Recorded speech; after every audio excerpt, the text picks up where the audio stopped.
Hello, everybody.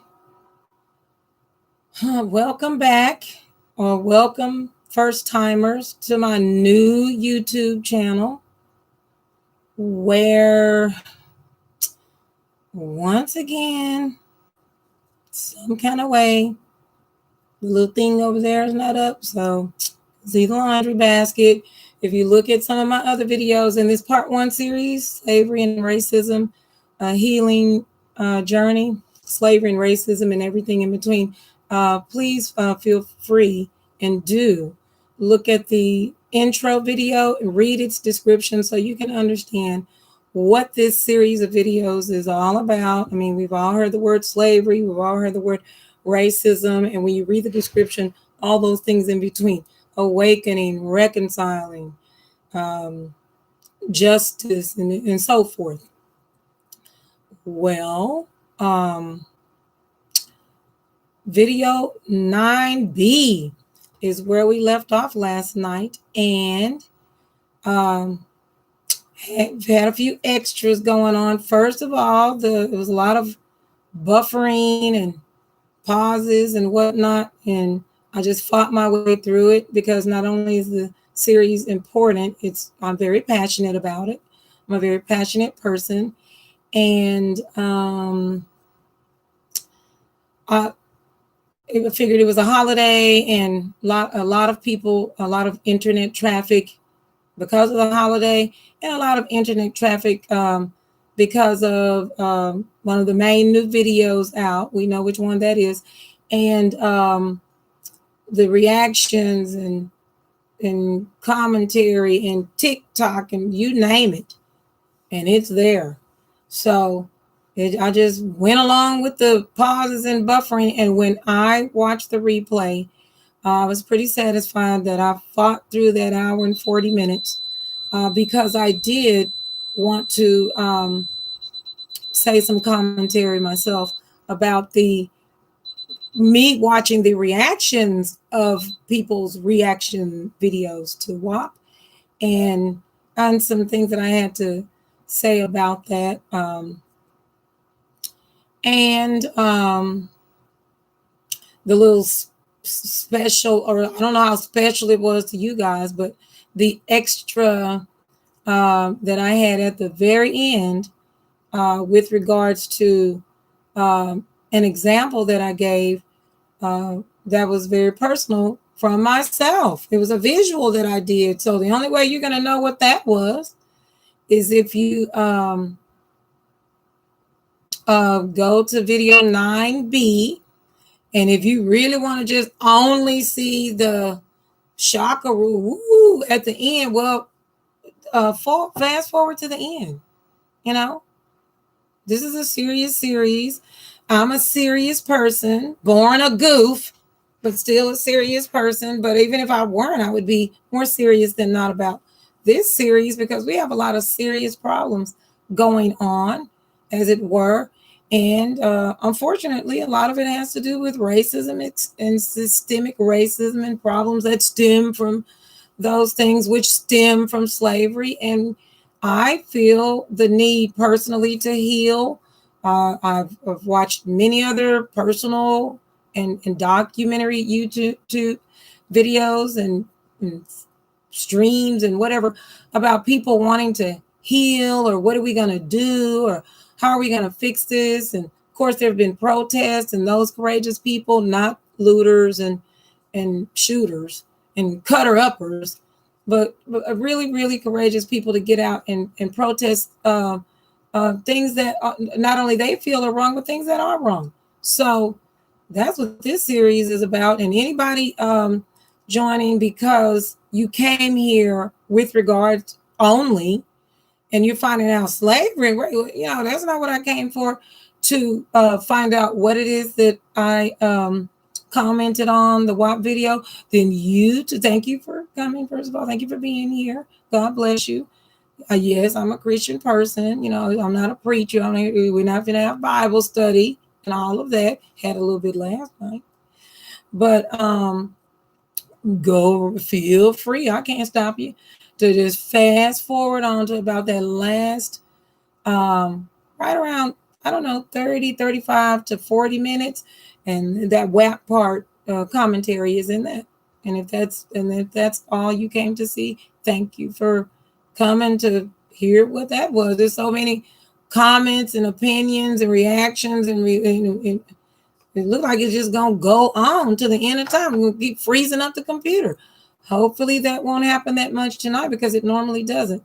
So that I can just get through this. And I did say last night, at the end, I think towards the end of video 9B of this series, that we were going to end this part 1, if you will, videos 1 through 10, and we had some B's, because the number I went over of my supposedly, trying to keep them within 30 minutes or less a piece.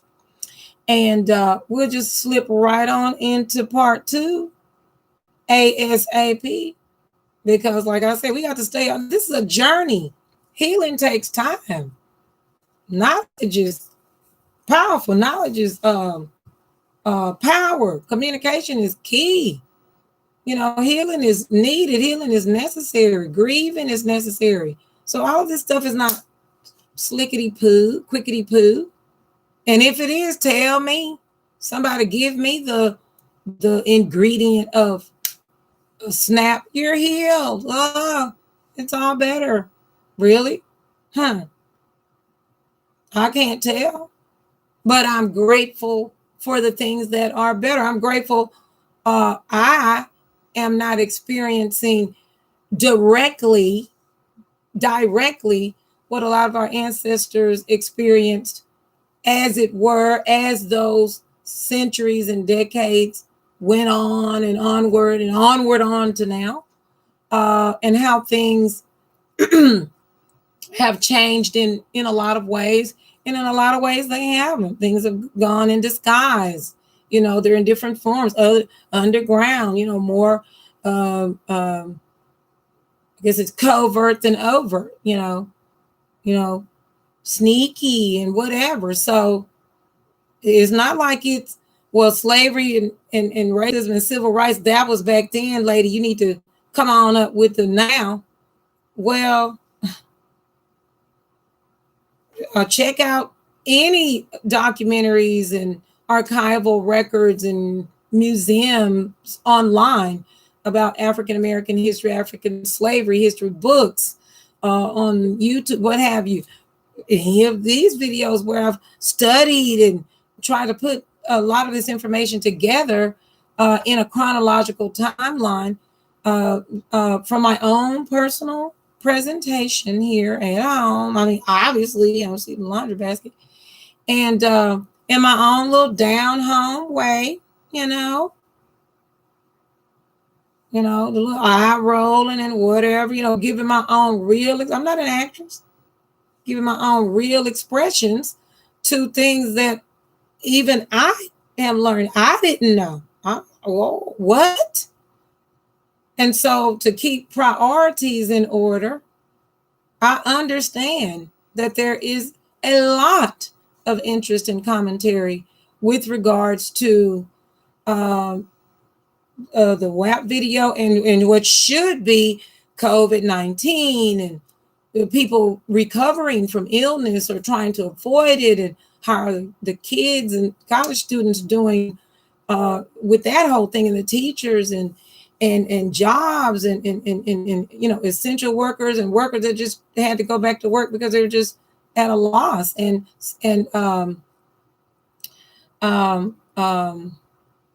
Well, duh, as already mentioned, but let's mention it right now, just in case there's someone here that's new and wondering, well, which part of her is not going to mention, I said racism and slavery, but yes, my condolences and frustration as well with regards to these killings of Black people in general, but especially Black men. We love them. We need them. We're Black. Just like we love and should love white people and other races. We need y'all too. We need each other. But we don't just need y'all. We need them too. We need them to live longer than, between 18 and 30. Needs to be some de-escalation stuff. But we all know there's been on the news things. Some departments are working things out. Praise the Lord. I saw something on the nightly news. I guess it was last night. Efforts are being made. Is it enough? Well, I don't know how many the efforts are. I can only do so many surveys and studying in one. Geez. So, anywho, I said that tonight wasn't going to be that long. Trust and believe it won't.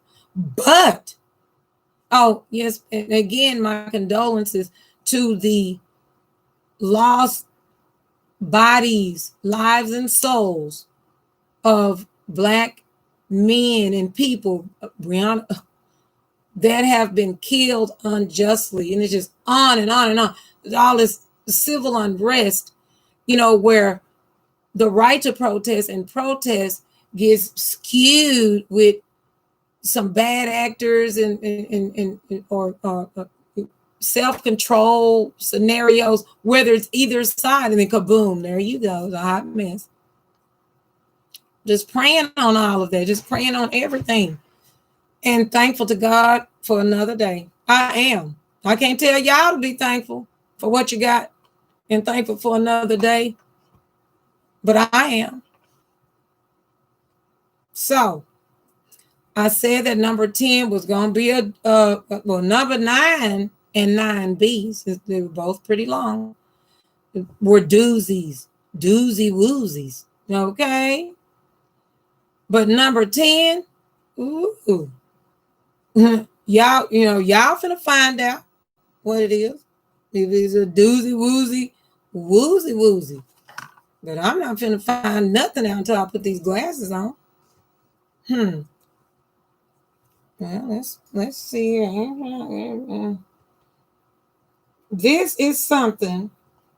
Look, if my hair is out, I ain't thinking about y'all in my hair. I told y'all that. If you're new to the channel, hair, especially watch 9B, and then you will really understand how, my points and pointers, personal, and then just generally about beauty and hair and honey, we talking about human beings right about now.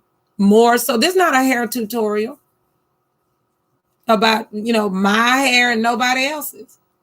Real, fake, or, audition for a part or a role, getting glammed up to go out or whatever. Whatever.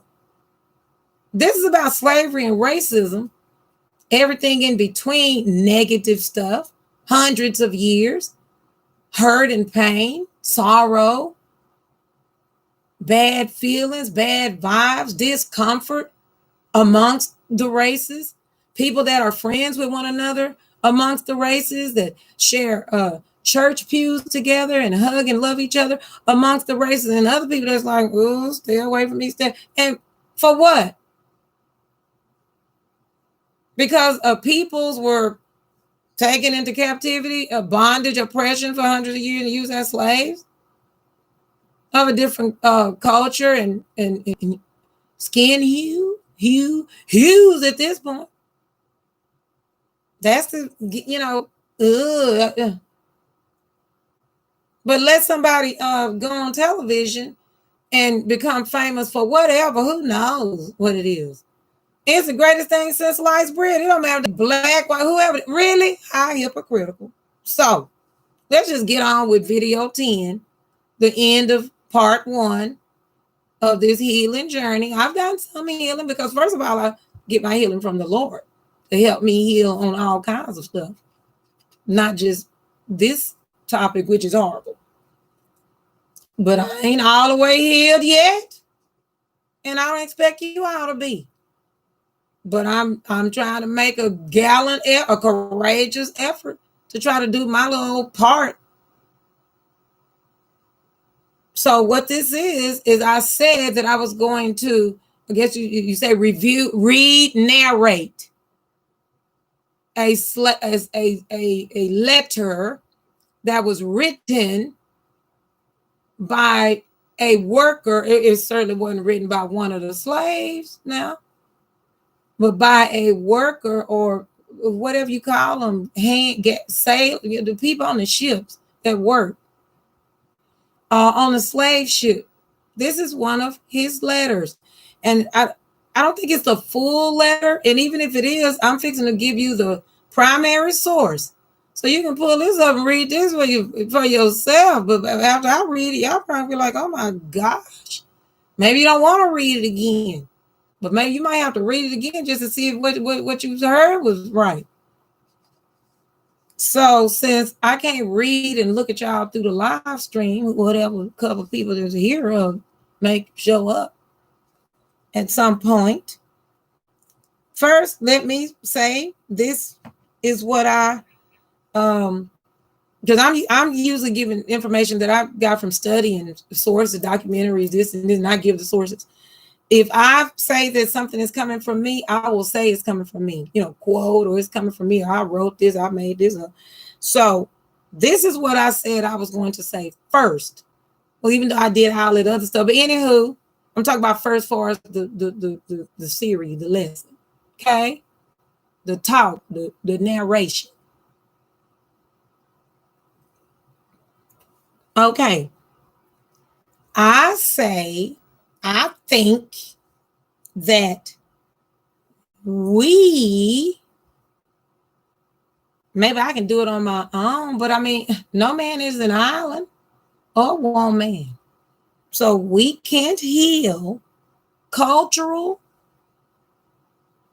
/ racial relations. All this stuff on news and everything. Race relations. We can heal cultural / racial relations in the 21st century until we face the actions that includes the knowledge and information of the 19th century slave and race issues. How we just gonna bust out and jump and just heal right is heal, Neosporin in a Band-Aid,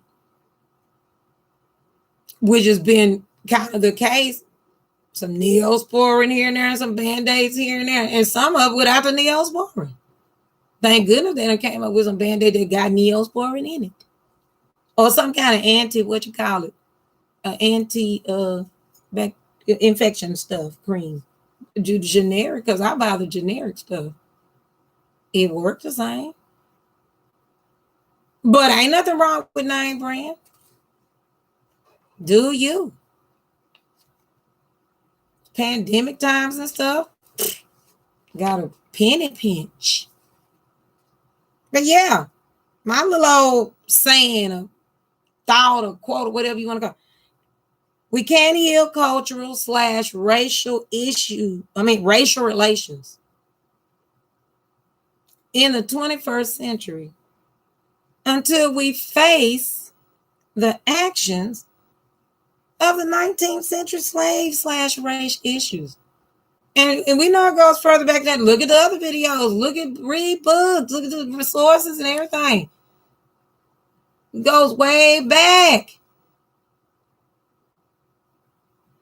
1800s, 1700s, 1600s, 1500s, 1400s. Really?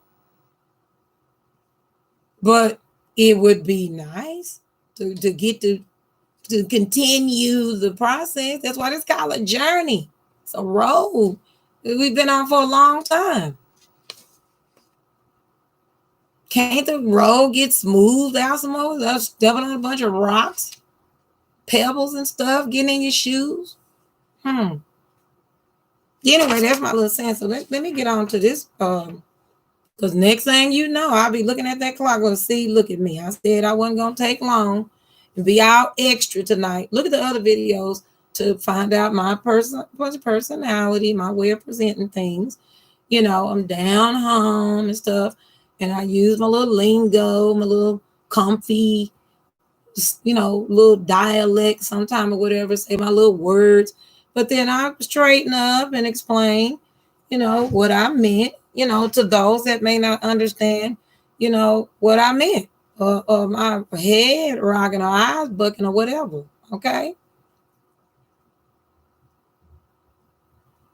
And I look down a lot because, to be honest with you, this is a new channel. I'm not really used to looking up at the thing that much. The camera or the webcam. Then sometimes when I see the playback, and it's like I'm looking up. I'm not looking at y'all no way. So I gotta figure out where y'all at up in there. The main thing is, can you see me and hear me? Matter of fact, let's check the worst thing that can happen is that I do the playback and then I'm going, and you can't. Ooh, I'll be sick. Okay, now primary resource, pen and pad, people. Because y'all probably gonna want to write this one down like, she got to be out of her dad blessed mind. Let me write that down and go see if that's the dad blessed truth. We know about slave ships and that it was something terrible. Well, wait till I narrate, read this man's letter. Primary resource is called The Ship, quote, Thomas, end quote, semicolon, chapter 7.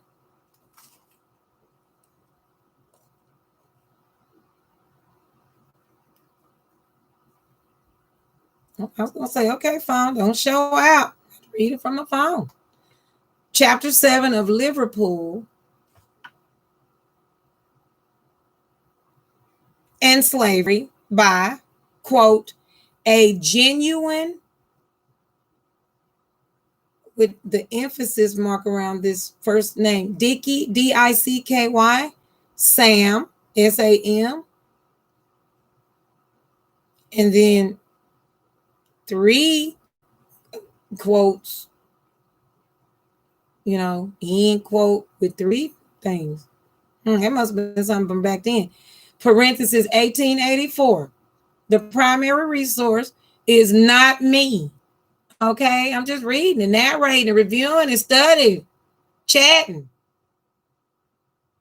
The Ship, quote, Thomas, end quote, semicolon, chapter 7 of Liverpool and Slavery by, quote, a genuine, emphasize, mark, Dickey, Sam, 3 emphasis, whatever that was, mark, parenthesis, 1884, close parenthesis. So hopefully y'all have a chance to write that down. If not, let me know. And matter of fact, let's read this part because y'all can go and read for this area.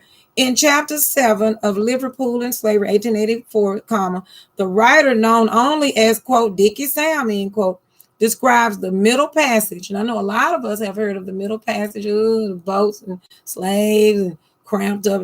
Let's just get on with it. Describes the Atlantic slave trade, that whole thing. Describes the middle passage as experienced by the slave ship Thomas of Liverpool. Quote, Dickey Sam, end quote, used his book to collect and publish information about the Liverpool trade. And what this is what I'm about to read. Y'all talking about whether or not you watched the video yet or not, and then your reaction to it, and then or somebody else's reaction, everybody's reaction. Good. Teachers on. Well, I watched it too.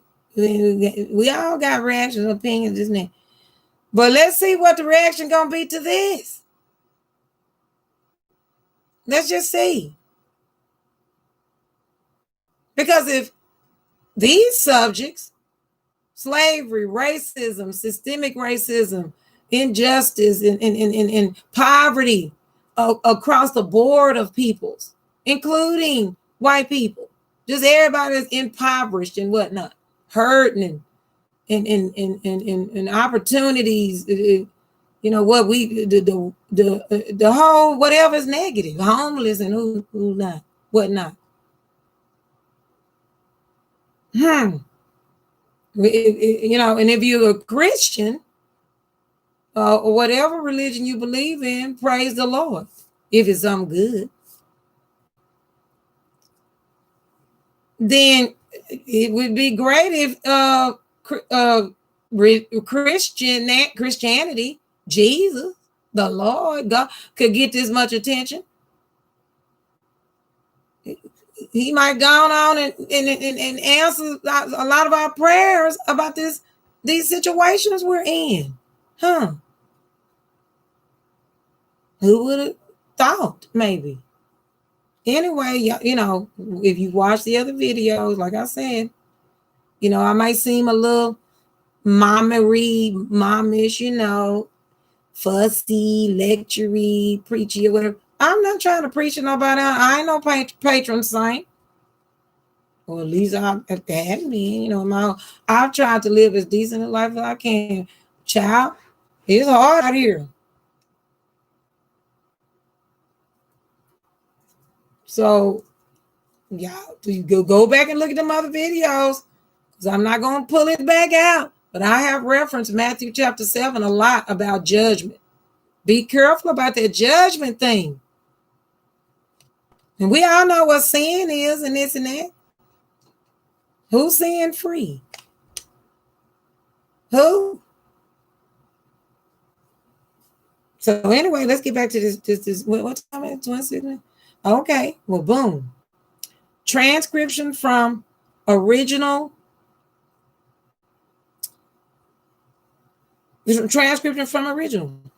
The ship Thomas on her voyage from Africa to Jamaica with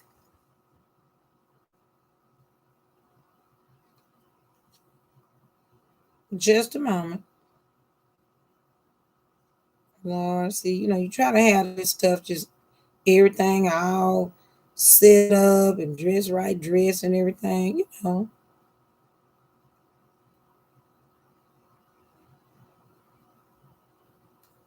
And then you be like, just a minute. And I see, but remember what I said last? Does this look like a TV station? Because if it does, then it must be Friday. Jean day at work, casual day, as a lot of companies call it. And it must be the break room. They got a laundry bag, fire department, where they stay for week on, week off, and they gotta wash their clothes. So no, this is not a TV station.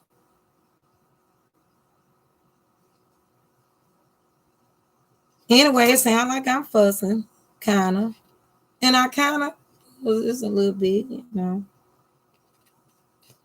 Oh, that's right. I'm reading from here.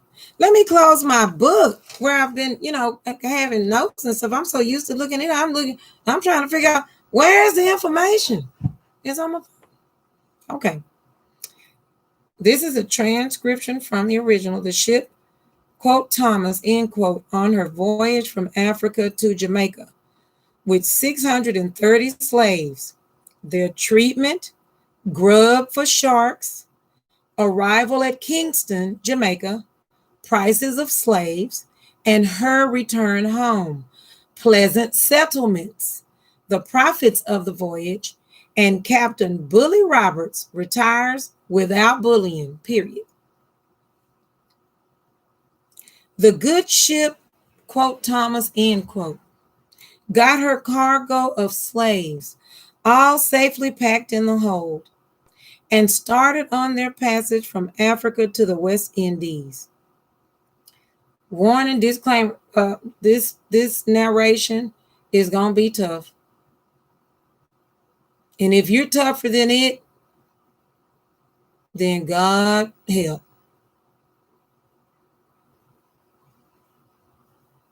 It's going to be a tough one.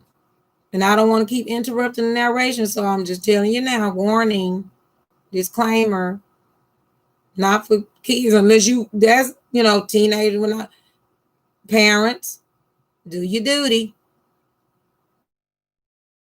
And bad. So we end in part one of this journey where we need this healing and solutions. Oh, and part two, we're going to come flying right out with some solutions, believe it or not. I'm a doer, not just believe it or not.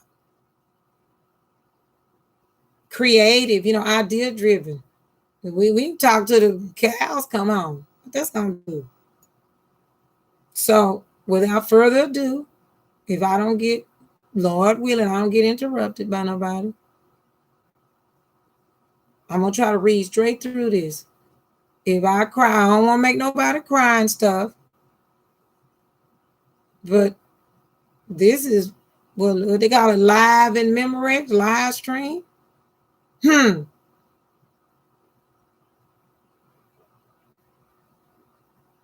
if I can take my wig off, like I did in video 9B towards the end, example, then I can cry. I need to.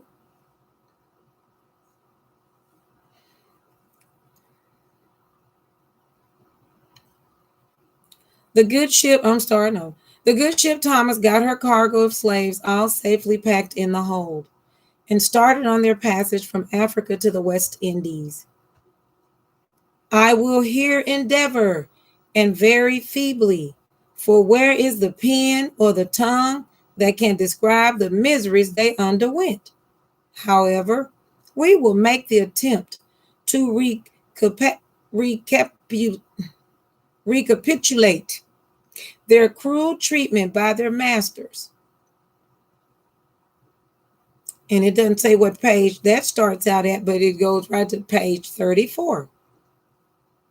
When the weather permitted, the slaves were brought up on deck each morning about 8 o'clock, except in rough weather when they remained below. They were all chained together by means of ring bolts fastened to the decks to prevent them from jumping overboard, which many of them would gladly, reading from this wrong.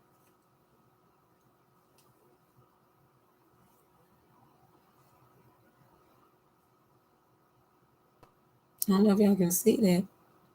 No, I could. I was trying to let you see the transcription really anyway. Look it up. Which many of them, would gladly prefer. And some have succeeded in leaping into the sea, which to them, I'm trying to hold my phone so I can know I'm reading from this excerpt, which to them was a happy release compared to a miserable lifelong slavery.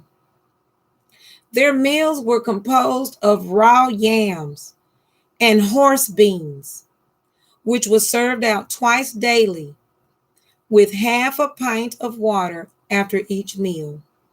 Next paragraph. The sickly slaves were scarcely attended to at all, semicolon. Sometimes the captain of the ship would inspect them, and if he found they were likely to give any trouble, he would call 2 or 3 of his crew saying, quote, I think these niggers had better go overboard, comma. They will leave us more room and help to feed the sharks, semicolon. I see they are in our track, period, end quote. The Negroes were so often thrown overboard that the course of sharks might be seen for miles watching these ships and waiting for their food.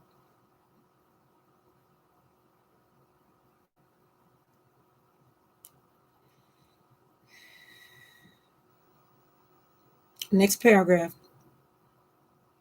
When feeding time was over, they were called upon to jump. In order to keep them healthy and strong. Jump. They could not bound in chains fastened to the deck. The skipper cries out, quote, jump! Exclamation mark. Page 35. Ye niggers, semicolon, jump! Exclamation mark, end quote. And with a catch o' nine tails, that's a whip, tails, comma, makes them do his bidding. They now jump as best they can, semicolon. Reports of this healthy exercise were sent home to Liverpool, and they were there told that the Negroes were happy and danced for joy. Just imagine. I'm not going to do the semicolon now because this is you're going to read. Just imagine. I'll do whatever is quoted, but other than that, I'm just going to keep it. Just imagine for several days and perhaps weeks, which to them seem like years, closed in, hatches covered, short supplies of water, stifling suffocation of men, women, and children. Do you not hear their groans, their wailings, and heavy sighs? But no relief comes. The crew and captain are carousing and making merry, pipes, tobacco, and rum, with lewd songs to cheer them amid the horrible surrounding. And when fine weather comes again, the slaves are made to sing, but their song is a song of sorrow and sadness. The subject matter was their wretched life and the loss of their native home forever. The captain makes inquiries as to the quantity of water, and it is reported very short. The purser says, quote, I have been down into the hole this morning, and I should think there are about 40 dead niggers. I suppose we had better have them overboard, end quote. To which the captain replies, quote, yes, as soon as you like. Hand them up here. More grub for the sharks, end quote. And so the Negroes are thrown into the sea, one after another, going into page 36. One after another. The captain, meanwhile, bullying the men, and among the dying Negroes are several sailors who have caught the fever, who were dragged on board the ship, quote Thomas, end quote, of Liverpool, when drunk. A few more days and they will be food for the sharks. Their wives and children at the old home have often prayed for their safe return, but their prayers have not been heard, no answer. The old house will be desolate, and the little ones will have to struggle on in life alone. So what with the feeding of the slaves, their exercise, and their punishment, time wears on.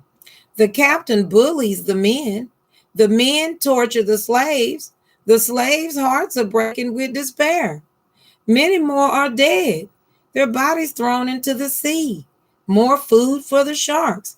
And amid these calamities, the ship, quote Thomas, end quote, arrived safely at Kingston, Jamaica. Her lading bill consisted of 630 slaves, of which 100 have died in the horrible Middle Passage. The ship was soon emptied of her living cargo. They were much worse in condition on landing than when they embarked. It so happened there was a scarcity of slaves in the port when the quote Thomas, end quote, of Liverpool arrived. Captain Roberts obtained prices varying from whatever this meant, kind of a squiggly looking E thing, symbol, 50, comma, that symbol 60, comma, and that symbol 70, comma. Look it up in history, read this, whatever, and look at what that symbol stands for that type of money value. 50, 60, and 70. And in some cases, going into page 37, that symbol 100 for slaves of special capacities. After a stay of 3 weeks, the 530 slaves were disposed of, and the vessel once more loaded with specie, sugar, and rum. Favorable winds and fine weather accompanied the ship, quote Thomas, end quote, with her bullying Captain Roberts. Some of the crew were lying in the deep or had served as grub for the sharks. Let me repeat that. Some of the crew were lying in the deep or had served as grub for the sharks. Slaves, some of the crew.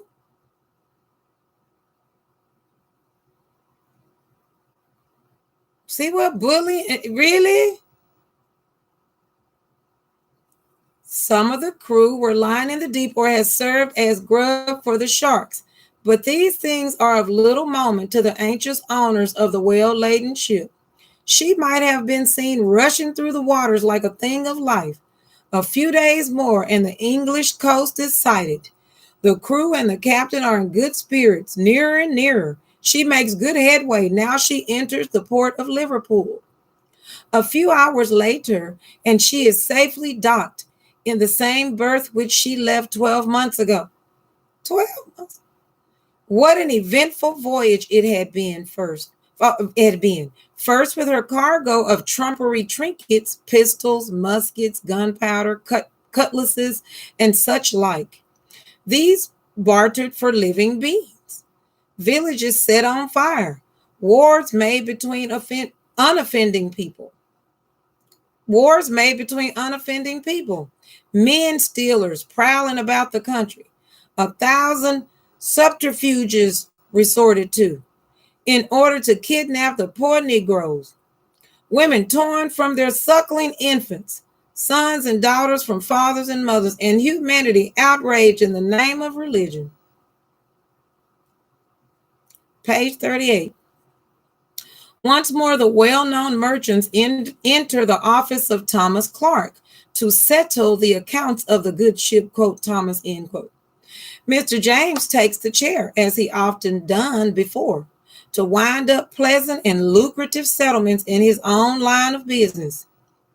He must always have his own way, or he might use hard and ugly words. There were times when he was not overchoice in the language he made use of. He commenced with, quote, well, gentlemen, I am glad to say, all things considered, Captain Roberts has made a good voyage, and I, for one, am willing to give him a lump for himself. For you see, gentlemen, it's just as how you treat your captain, so you come off well or bad. For I have been a captain myself, and I always try to make it worth the owner's care to let some of the sugar come to me. However, let us look at the state of the accounts first. And here I find the captain's lading bill shows, 400 men slaves, 230 women slaves, 630 total, 100 died, 530 sold at Jamaica, averaging the symbol 60 per head. This gives the symbol 31,800.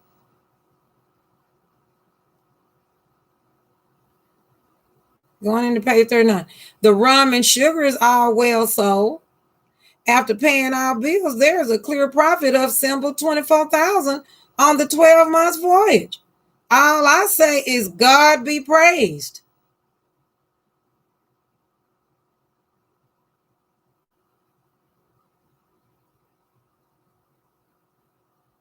I just read that, but that it came from my lips, but I didn't say. No, these you do. God be praised. God help. But it says, after paying, I'm gonna go back and repeat that little real quick. I know y'all heard it, but emphasis. Oof. After paying all bills, there is a clear profit of symbol 24,000 on the 12 months voyage, comma.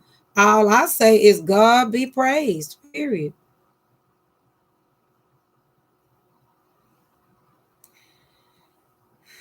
Well, gentlemen, here are the bills of payment. Symbol 8,000 for John Simmons, symbol 8,000 for Thomas Radcliffe, and the same for myself, William James, end quote. Mr. Radcliffe proposes that Captain Roberts receive symbol 1,000 for his long and good services, to which the others mutually agree.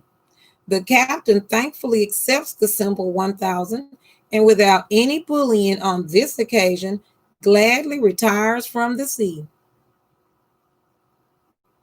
So well began the voyage, and well it ended. The wrongs perpetrated counted nothing. The gold it produced was everything. See how the gods care not for right or wrong, good or bad. And that was God's with a little g. See how the gods care not for right or wrong, good or bad, for they smile only on the strong. Author, quote, Dickie Sam, end quote.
46 minutes. Here's another letter that I will narrate by Dickie Sam. Primary resource, quote, description of the slave ship Brooks. Emphasize Brookes, quote. Semicolon, chapter 6 of Liverpool and Slavery by, quote, a genuine Dickie Sam, 1884. And after I read this, looking at the time, because I could split it and then it'd be 10B, but y'all got remotes. Let's get this thing done, because what y'all just heard, what I just read with my eyes, let's just get it on, get it over with.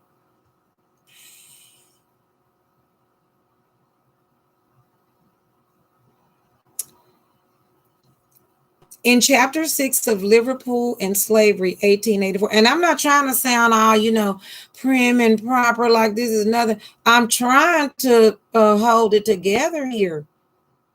This healing journey and stuff. And without making too many comments, like, oh my God, really? This is whack. This is just ridiculous. I'm trying not to do this so y'all can hear the story. So that's why I'm just trying to hold myself together here, straight, self-control.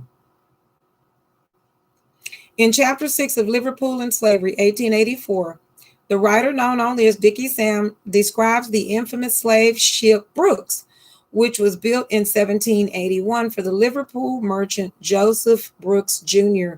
at 297 tons. It was bigger than most slave ships and made 10 voyages to the west coast of Africa, carrying more than 600 Africans on 3 occasions and 740 in 1785-1786 period. In 1788, the abolitionist William Elford, ELFORD, created an influential, even iconic broadside depicting the design of the Brooks and how enslaved Africans were stowed in his hold. We've seen pictures like that.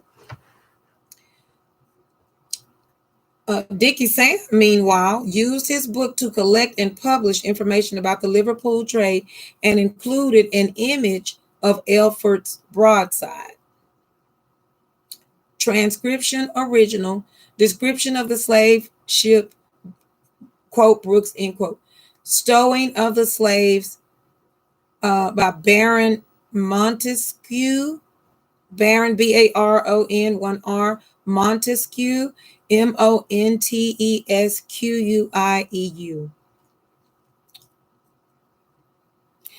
order to clearly comprehend, just it's either cold or hot in here. I had a sweat. That's the other reason why I'm freezing. Talking about some self-control. I got self-control and I'm cold. Why was that rhyming and stuff? Okay, look. Let's get back to this. Look. Remember? We got to know so we can grow.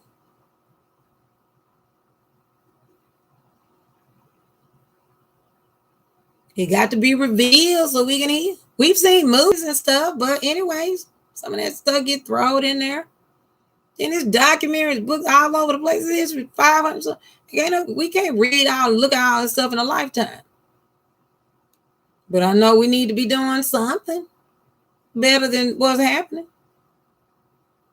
Bunch of y'all out there know that. Not just blacks, not just white, but it's some mature, good, spiritual, of whatever types. Did I say mature? Non-violent, hopeful, prayerful people on this earth of all ages, creeds and cultures and colors and all of them. I know y'all out there. And so we need to keep up the good work and keep praying and But faith without works is dead. So we got to do some stuff too. Not doing nothing to nobody, that's the problem. You're going to run up on somebody, that's the problem. Violence and things, really? Police officers and whoever else, cut it out. The Lord is watching. Children and whatnot are watching. The elderly who have lived and made it to their golden years, sitting back helpless, whatever race, watching, shaking their heads like, ooh, I wanted to see something better before I leave here. They're like, I went back in time in some way, but then you got YouTube and the phones and stuff. I'm just confusing. Okay, let's read. Or let me read, right? Or y'all the problem left me and reading it yourself, whatever.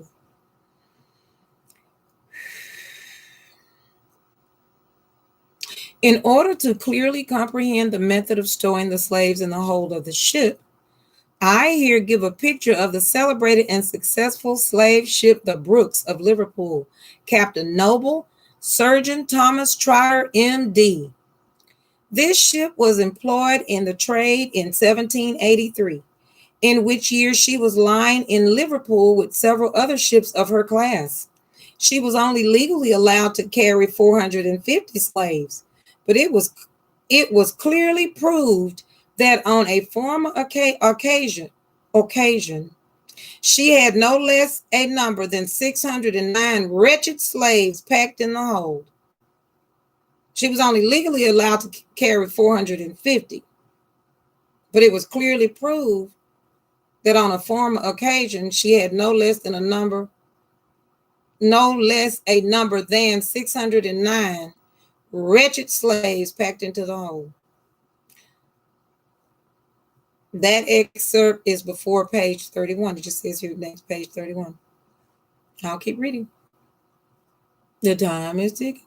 You will see by the plate of the ship Brooks, man's inhumanity to man. Make countless thousands mourn. Oh, let me go back. Those are quotes. You will see by the plate of the ship, quote, Brooks, comma, end quote, quote, man's inhumanity to man, comma, make countless thousands mourn, period, end quote. That was a quote. So small was the place allowed to each, they had not so much room as a man in a coffin. They were placed lying on their back, and sometimes they were packed spoon ways, one on the other. So close were they. You could not walk without treading on them. But then they were only slaves. One kind-hearted sailor, when passing over them, would remove his shoes so as not to hurt them. So close and foul was the stench arising from the Negroes. They have been known to be put down the whole strong and healthy at night and have been dead in the morning. A trader stated that after remaining 10 minutes in the hole, his shirt was as wet as if it had been in a bucket of water. What must have been their feelings? The acute pains of those poor wretches whose only crime was that of color, has a question mark after that, whose only crime was that of color? That's what he was asking. The writer here. As many as 800 have been stowed in the holds of these infernal ships, and to add to their wretchedness, remaining in for a 4 months voyage to the West Indies, the white man arrogating to himself the supreme privilege of being the lord and master of the blacks, to buy, to sell, to torture, and kill as he pleases. Thank God for God. This is not against anyone that this does not fit. This is history.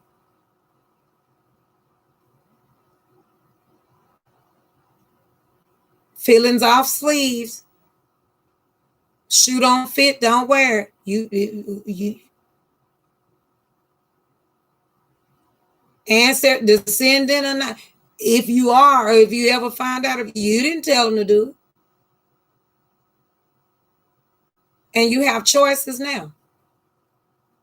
We all do on how we live and carry ourselves, carry on, and get along with one another. Love thy neighbor as thyself. Okay, and kill as he pleases. Where I left off, going into page 32.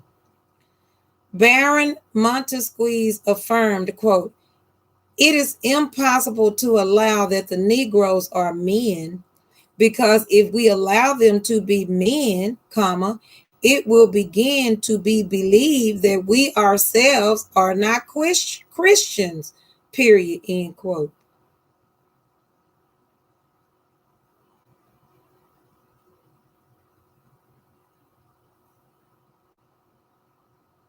I'm gonna reread that real quick. Baron Montesquieu, I spelled it wrong. Affirmed, quote, "It is impossible to allow that the Negroes are men, semicolon, because, comma, if we allow them to be men, comma, it will begin to be believed that we ourselves are not Christians, period," end quote. Now meditate on. I know the time, but the time look like it almost flew right out the window. But I'm gonna have to snatch it back in for the sake of time.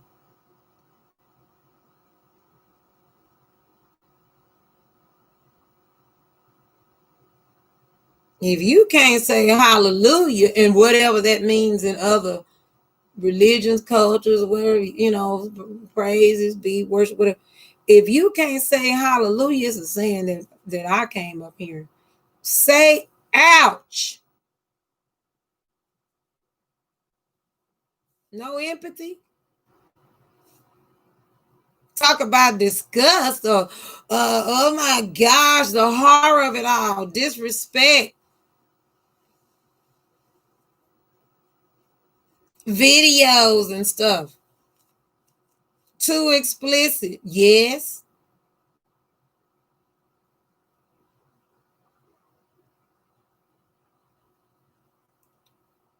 I don't want to use the word compare, but I'm gonna be honest with you, I can't think of nothing else right now. Because I have written and stated and said I do not condone explicit nothing. Don't mean I may not like a beat or outfits and this and that. People do what they want to do. Remember what I said about judgment? And only God judges the heart of man. No people hearts and whatnot. And black women's bodies were so exploited in slavery with that breeding, overbreeding, and carrying on, and breeding mixed kids and whatnot, getting beat because you bred one, but you got it by force. Really? All this here? Go back and look at the other videos. Just read about slavery and stuff, breeding and everything yourself. If this is your first time ever hearing it, ever watching, never watch again. Ooh, okay. So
Well, I was trying to locate, and I may come across it because these are pretty quick excerpts. Obviously, not the whole book. Uh, that I read. That's just like, ugh. Because I don't think I'm not gonna take this on into part two. We got to be healing, not crying. This one's called, quote, At Each Bite and Arm, end quote, an excerpt from A New and Accurate Description of the Coast of Guinea by William Bosman in 1705, going back a ways. In this excerpt from a new and accurate description of the coast of Guinea, 1705, the Dutch merchant William Bosman, Bosman, describes various species to be found in the waters off the Gold Coast of Africa, or what is present-day Ghana. Bosman's Noordkapers, quote unquote, Noordkapers, Noordkapers, one word, end quote, are right whales, and the hays, quoted, are sharks, from the Dutch HAAI, high for shark. Some spelling has been modernized. Transcription from original, page 280. However, I shall yet add a description of 3 species more that are found on this coast, which by reason of their rarity I cannot omit. The first and largest are called there and elsewhere by the Dutch Noordkapers. I shall speak more particular of these in another place, and at this time only hint that on the coast in fine weather, when the fishermen are in the best of their caption, these fish come towards the shore, and as the Negroes assure us, so frighten all the fish that they immediately take their flight, and even the next day not a fish is to be seen in the sea, so that they doubtless pursue them very close. I'm not even sure what that meant. The second are the swordfish, so called by reason of the flat bone about a yard or an ell long, ELL long, and a hand's breadth. These are old words, so hand's breadth, which they have at the end of their snout. This bone is furnished with about 17, 19 or more sharp teeth, about a finger's length on each side and mostly rugged, and one more on one side than the other. He is 7, 8, 9, and sometimes 10 feet long, though he is also extraordinarily thick. How these fish wage war against whales and other very large fish, I cannot inform you, for I shall not say anything tending that way, because I never saw any such thing. Page 281. Nor have been at the place where any of these skirmishes have happened. And out of an apprehension that I should never return, I am not very solicitous to visit them, esteeming it much better to stay home.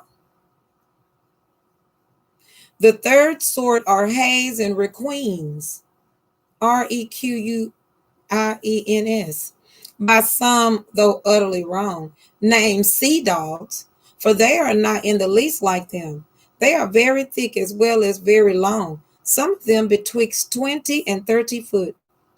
Their head is broad, flat, and their snout very sharp pointed. As to the rest, they are very ugly. This fish is the Negro's best and most common food. They are daily taken on the Gold Coast in great shoals. The Europeans never eat them, by reason of the toughness of their flesh, to remedy which the Negroes lay them a rotting and stinking 7 or 8 days, not several, stinking 7 or 8 days, after which they are greedily eaten as a delicacy, and a great trade is driven in this commodity to the inland country.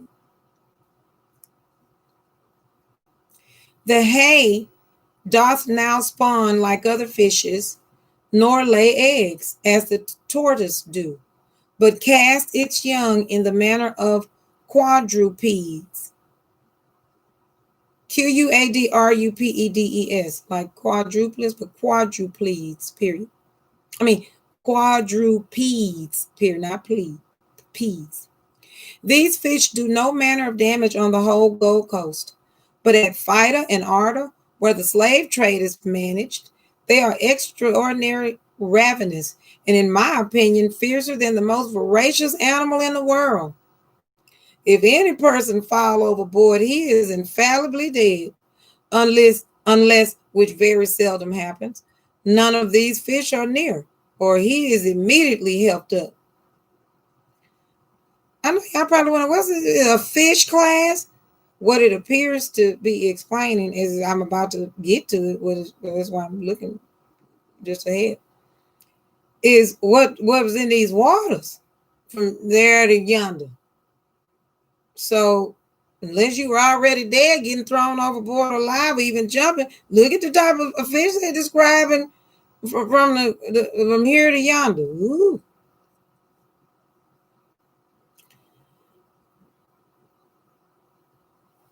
I shall repeat. If any person fall overboard, he is infallibly dead, unless, which very seldom happens, none of these fish are near, or he is immediately helped up.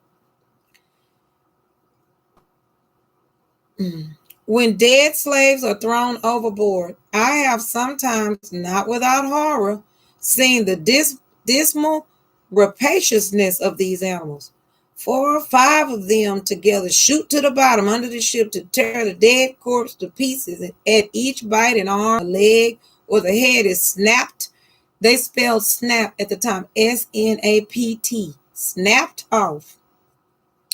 And before you can tell 20, they have sometimes divided the body amongst them so nicely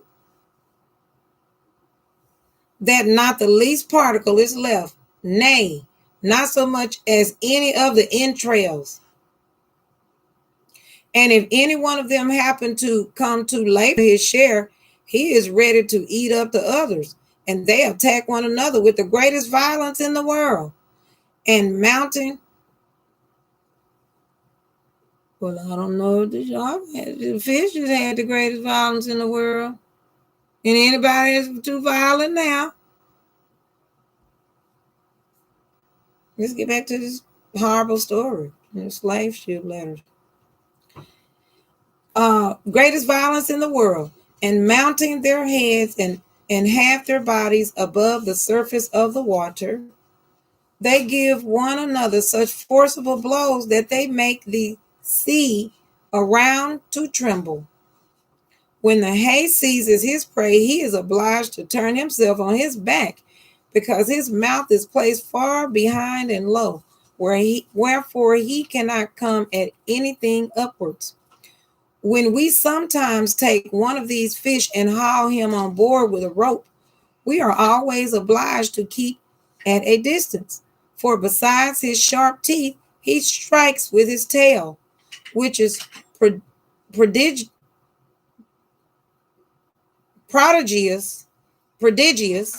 strong. And whoever comes near him loses either an arm or a leg, or at least hath it broken to pieces. I take the reason why they don't fall on mankind on the Gold Coast to be that they can here easily satiate themselves with smaller fish, which is waiting at Ardra and Feta. Wherefore, rather than starve, they devour human bodies, which I am apt to think relish very well.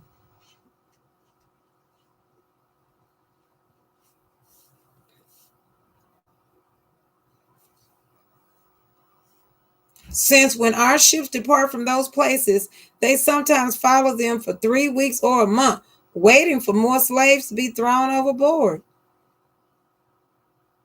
Not, Notwithstanding the rapacious cruelty of these fish, yet some persons told me as a certain truth that at Cape Vert, V-E-R-T, where they are ravenous enough, it happened that one of our masters, either by misfortune or necessity, I forgot which, was overboard, and not being able, according to page 283, to swim very well, was in danger of drowning, but that a hay, in the very lucky minute, softly caught him by the leg and carried him on board one of our ships. If this be true, it is a greater miracle than Arion, A-R-I-O-N apostrophe S, engaging the dolphin was gonna say it must have been a dolphin. Engaging the dolphin by his melodious harp to waft him safe to shore, since the hay saved the man without any inducement. But to believe this to be true requires a strong faith, notwithstanding that to engage me to it, the very man, the particular day and place are named. But two reasons strongly oppose the truth of this story. First, the innate cruelty of the fish. See, they already explained how it's cruelty. So these violence of these violent fish and stuff. To the slaves overboard and to each other, for that matter. Story to be true requires a strong faith, notwithstanding that to engage me to it, the very man, the particular day and place are named. But two reasons strongly oppose the truth of this story. First, the innate cruelty of the fish. I say that. Secondly, that whilst on his belly, he cannot take any hold, so that he must have lain on his back he could have seized this master, after which he must have swam in that posture. But you'll say perhaps that in his youth he had learned to swim on his back, as our boys commonly do, in order to practice it upon occasion. What shall I say, my friend? Question mark. Nature and very stupendous in her operations? Well, let us leave. It didn't say well. Let us leave this story there. And as to the rest, be assured that I passionately desire always to remain, sir, and yours, and C, a little C, period. Author William Bosman.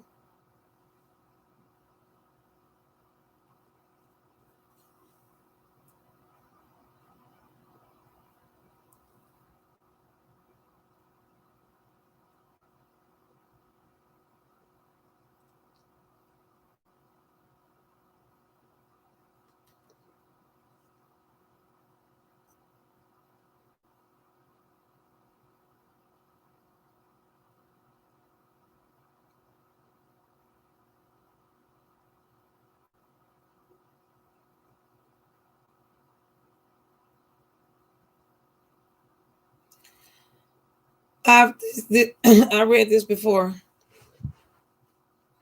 and these are excerpts, so it's just two more. But Lord have mercy, this is actually the only one I kind of remember that I thought I was going to read. This one and that first Dickie Sam one. An hour and 14 minutes. Well, what's the difference? What I stopped the stream, whatever they probably use you rewind and stuff anyway, and then restart. Come on now, this is the end of part one.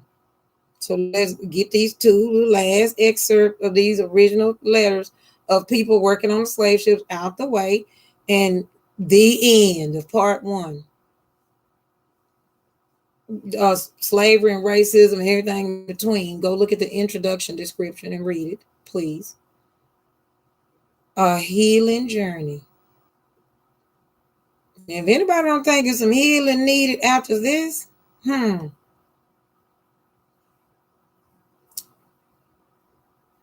Primary source, letter the third, like a letter you write, the third.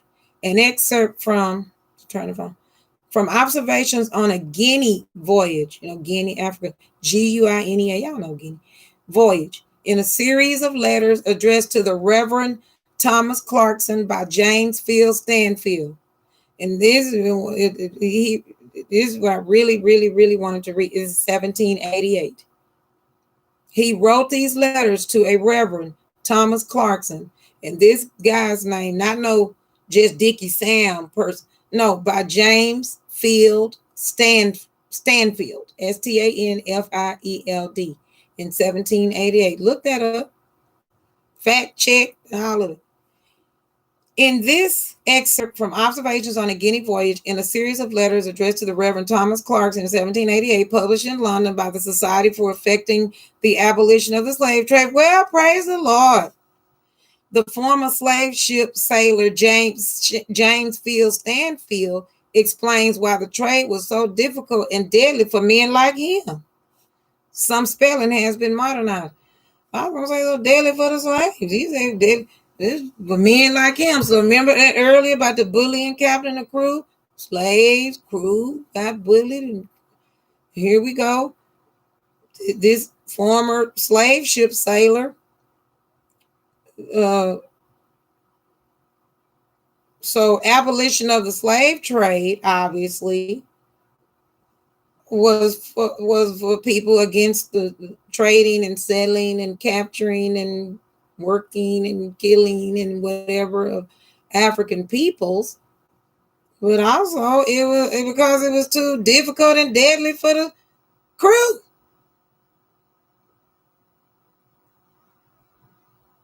Well, I hate that it was difficult and deadly for them, but at the same time, maybe if it was like easier and stuff like that, would they have abolished the slave trade ever, or as soon as they did? Think about that one. Huh. Transcription from original letter the third, page 10. Till the vessel gets clear. This one is awful. Till the vessel gets clear of the channel, till there is no probability that contrary winds or inclemency of weather will drive her back into an English port. The usage of seamen is moderate, and their allowance of provisions sufficient. In short, the conduct of the captain and officers appears like that which is the continual practice in every other employ, period. But as soon as they are fairly out at sea, and there is no moral possibility of desertion, comma, or application for justice, comma, then the scene is shifted.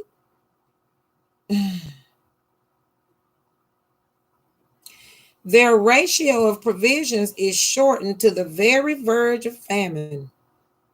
Their allowance of water lessened to the extreme of existence. Nothing but incessant labor, a burning climate, unremittingly cruelty, and every species of oppression is before them, including the slave part, under them too, in front of them. That's my little extra. Page 11. This is no exaggerated language, nor is it the picture of one particular case. Everyone I have ever spoken with that was qualified to answer on the subject, and there should be little account made of any other, has declared that the usage was alike, but with but a few exceptions, period. What I saw and felt myself, I have a right to declare, semicolon. And I think it may be assumed as the average medium of the general conduct of the African employ, semicolon, for I have heard of very many instances of greater cruelty and destruction, semicolon, and a few where the usage has been better, period. We were fortunate in a leaky vessel and bad weather. The apprehension that we should be obliged to bear away for Lisbon, Lisbon, kept back our misery for a while. Flogging did not commence with us till about the latitude 28, with the little degree thing, period. It was talked of, okay, there's longitude, latitude. I know I said degree. I know I'm talking the little circle of the 28, period. Latitude 28, period. It was talked of long before, but was withheld by the above mentioned consideration. It no sooner made its appearance, but it spread like a contagion. Wantonness, comma, misconception, comma, and ignorance, comma, inflicted it without an appearance of remorse, comma, and without fear of being answerable for the abuse of authority.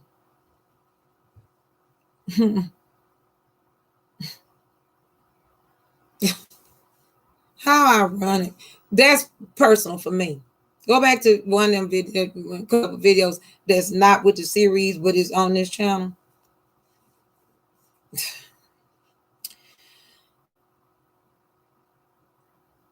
and without fear of being answerable for the abuse of authority, period. This barbarous charge to the officers I myself heard given, quote, you are now in a Guinea ship. No seaman, though you speak harshly, must dare to give you a saucy answer. That, because that is in like italics, is out of the question, semicolon, out of the question, semicolon. But if they look is uppercase letters, to displease you, comma, knock them down, period, end quote. The cruelty direction was soon put in practice by one of the mates on the Cooper, a most harmless, hard-working, worthy creature. The mate knocked him down for some light answer he gave him, for the poor fellow had an innocent aim at being humorous. This is going to be real awful. On his way, talk about one of the sailor workers' crew. On his way, obviously a slave, wasn't being humorous. It just left the dock or whatever, the latitude, port, whatever. Anchor, rope. Okay. The mate knocked him down for some light answer he gave him, for the poor fellow had an innocent aim at being humorous. On his making his way to appeal to the captain, he was knocked down again, crawling on the deck, his face covered with blood. He still persisted to make his way to the cabin, but was struck to the deck a third and a fourth time, when some of the sailors rushed between and hurried him away. Scarce an hour passed in any day without flogging. Sometimes 3 were tied up together. The slightest imputation of error brought on the bitter punishment, and sometimes smartine application of pickle was superadded. And let's get something straight. We are talking about the crew.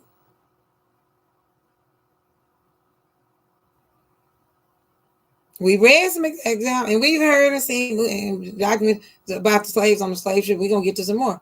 We're talking about the crew. Really, think about it. It just means it's just for folks that was just terrible. It ain't matter what color they were. See, look at that. See, you didn't even know.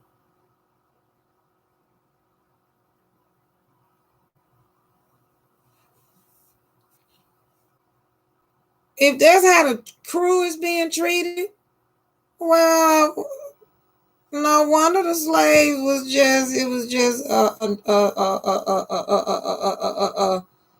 horror show. Back to this.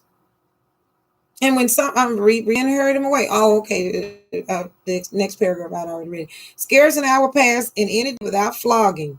Sometimes 3 were tied up together. They got wood. This slave ship was something else.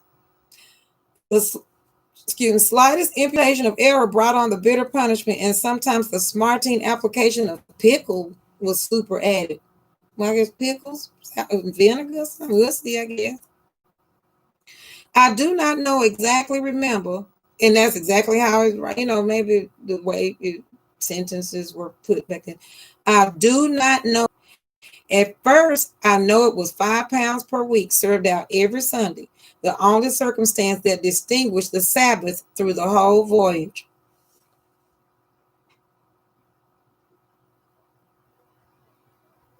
And we keeping up with the Sabbath, huh? Sabbath on the slave voyage and stuff. The only circumstance that distinguished the Sabbath through the whole voyage, but it was soon lessened. This I very well remember, that many of the people had their whole week's proportion eaten up by Tuesday morning, and the daily weight of beef was so small that, going into page 13, though there was not water to allay the thirst it occasioned, we never dared to steep it for fear of wasting the quantity. During the first part of the passage, our allowance of water was 3 pints per day. For the last month, it was reduced to 1 quart wine, one quart, wine measure. A quart of water in the torrid zone, exclamation mark. Just a quart of water in the torrid zone. In the calms, which are prevalent in this latitude, We were in the boat, towing, from morning till night, Happy used I to think myself, though almost fainting with fatigue, if a little sweat dropped from my forehead, that I might catch it in my mouth to moisten my parched tongue. The licking the dew off the hen coops in a morning had been long a delicious secret. But my monopoly was at last found out, and my little refreshment laid open to numbers.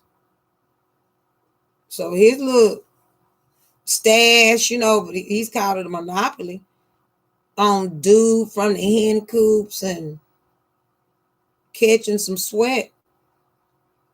People figured that out, and they didn't catch on sweat. Maybe they weren't licking his sweat, but the licking the dew off of the hen coops, they got found out, and everybody's trying to get them a little lick, sip, something too, drop. Oh, Lord, have mercy, Jesus. Keep me near the cross.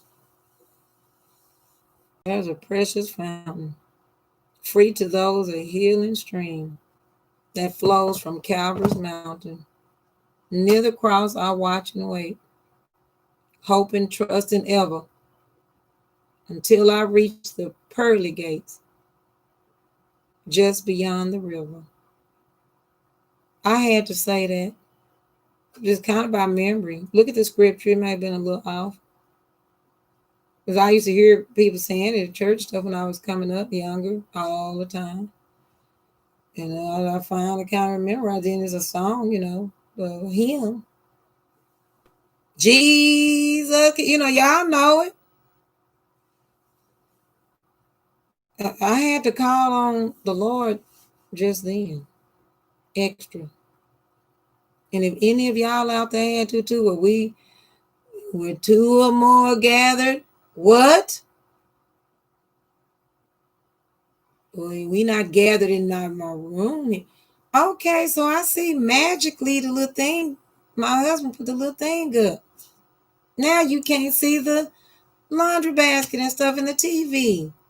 What difference does it make, right? Especially if you're new to the channel, you watching this stuff as slaves and you WAP and whatever, But I mean, you have to appreciate it, Every little thing counts.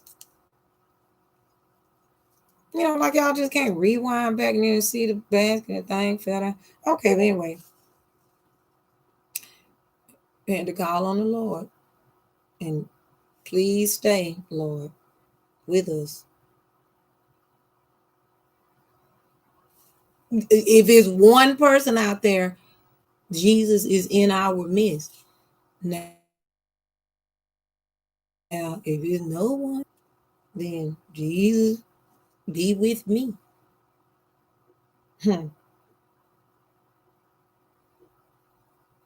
Okay, let's get back to the crew. Trying to hope for a drop of sweat off their forehead and some moist dew from off the hen coops in the morning. Let me just repeat that last little part since I had to have some church service.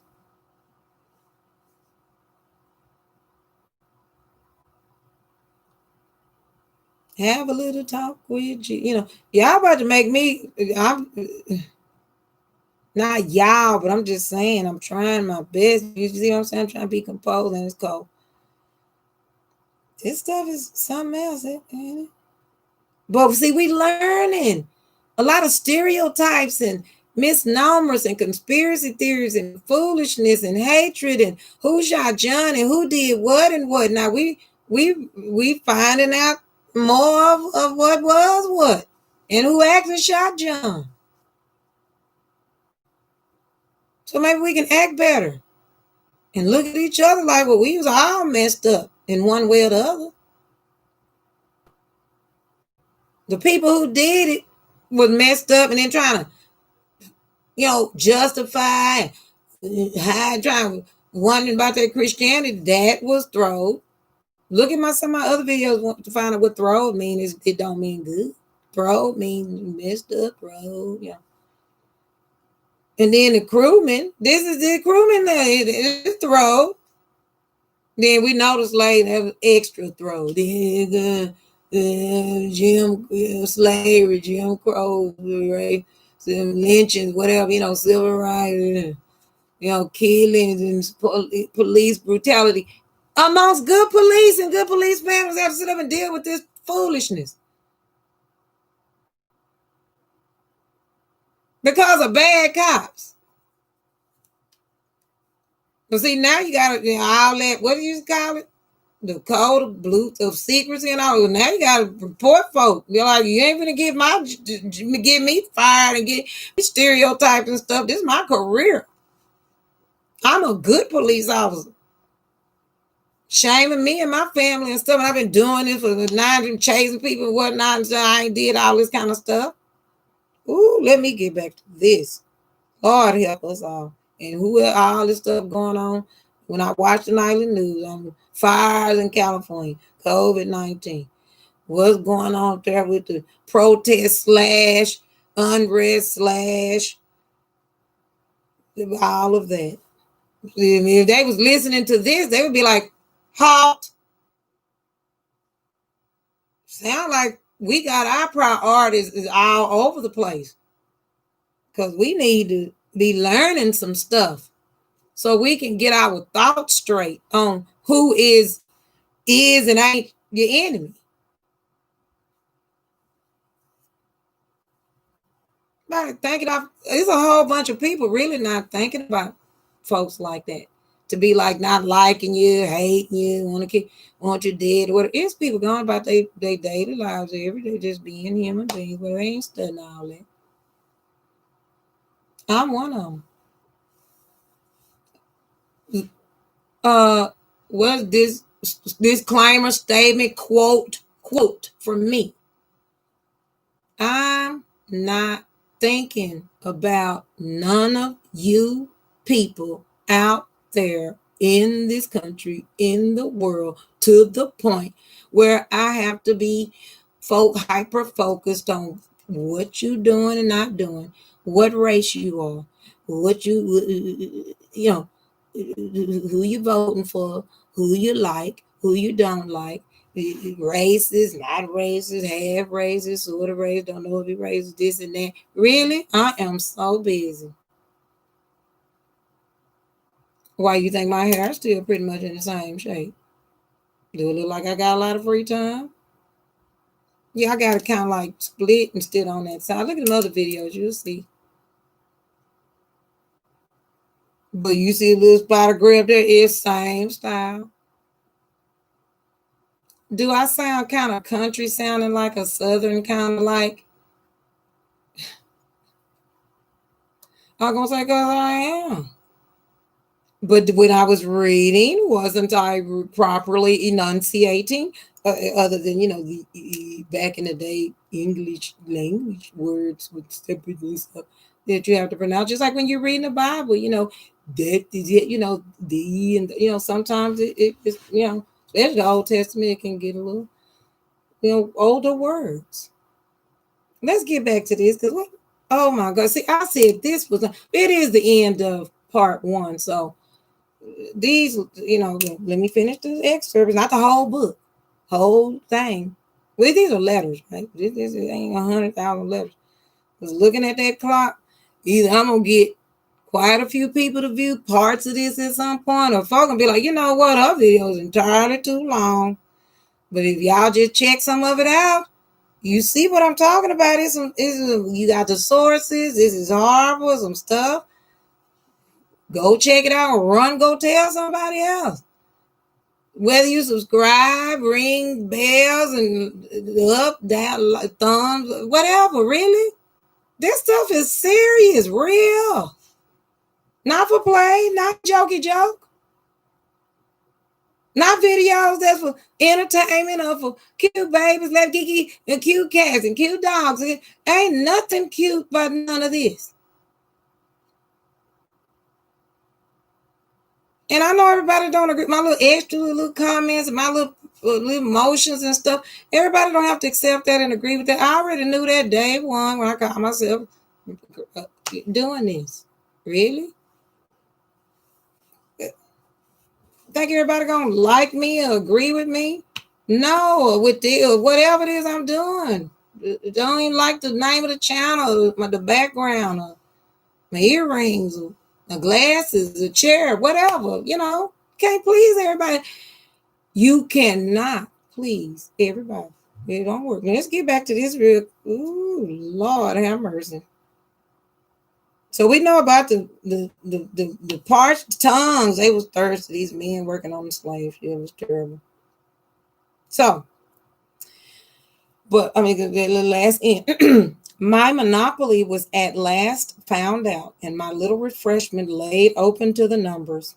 Many of the men could not refrain, but in a kind of temporary distraction, drank up their whole allowance the moment they received it, and remained for the next 24 hours in a state of rage and thirst not to be described.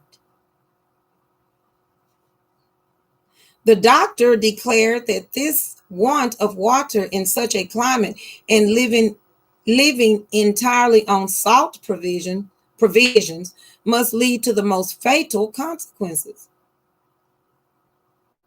Kind of sound like dehydration, but back then word. During this scarcity with the men, the captain, besides plenty of beer and wine, had a large tea kettle full of water every morning. Okay, see now. Now he know he was wrong. Y'all know that was wrong. These are white English people working these voyages.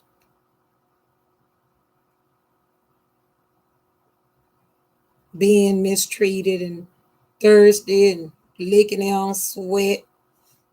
No wonder there was no regard for the Africans. Some bread, rations, water a little bit. You drank it up so fast that's the end of it. Catch some sweat. These are white people. I am not saying that to take 1 illiliter. See, that's smaller than a milliliter. I'm trying to get as small as I can. I'm not a scientist. Illiliter away from microbe or whatever. What them slaves went from there. Look at some of the other videos, see what there means. There, over there, Africa. Voyages to their ports of disembarkation, to their lifelong of slavery to death, however early the death was, misery and everything, on up into the rest of it that you done heard about, and that which you haven't. And us being the descendants of that, and of those African slaves, and us inheriting their what? Skin color, hair. There ain't nothing wrong with that. But just think about it. Hundreds of years, they got treated worse than these white people that work these ships.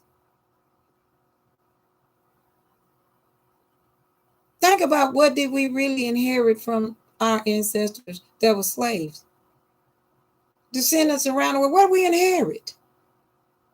Don't try to act. Don't. Oh, you talking about because a few rich slaves was in New York or somewhere? You feud with a couple of years. They came from Africa.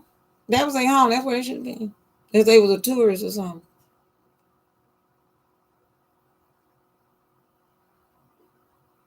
Oh, and because it's some rich black people now, entertainers, sports, this and this. Really? I don't know. To my knowledge, I ain't killing. Don't know. If I am, they ain't gonna tell me. They ain't gave me nothing.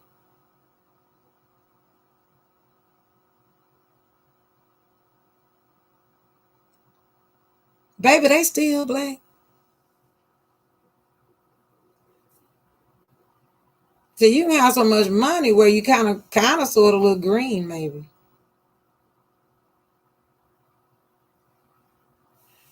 Is that green? Them greenbacks is what's getting looked at. They still black. And that was still their ancestors treated worse than these white people. See? Now look, all this here arguing and carrying on. You just fair had some people that were just not doing good, not good hearts, not good people. Well, God is the judge of hearts. So not good conduct worth a darn. God forgive me on that part about the good heart. Didn't seem too good hearted, but God is the judge of man and hearts. Maybe they changed their heart after or whenever. But just mistreaters in history. Mean folk.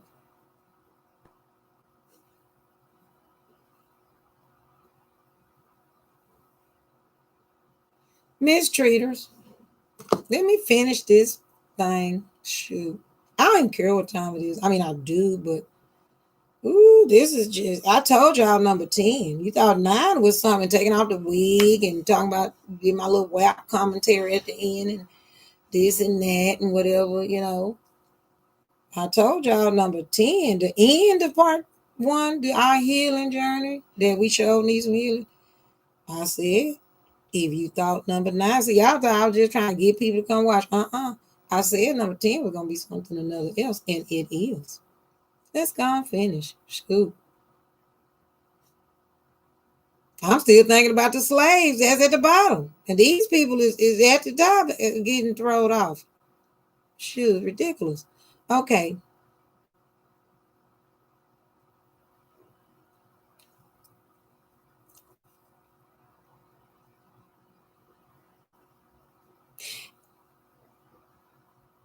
Okay.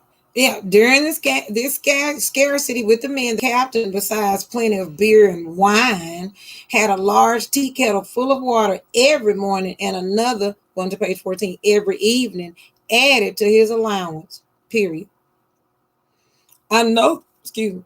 I know that I don't know what I ain't hardly ate nothing. I'm starving. See, just nature, just have something about just fair, kind of not built, but just all on live stream and stuff. You can't help yourself. Excuse me. Man, I'm trying to get the hiccups. I ain't even be making no excuse. I kind of like a little belch or something. Okay, look. This captain. And paid 14, and every evening added to his allowance.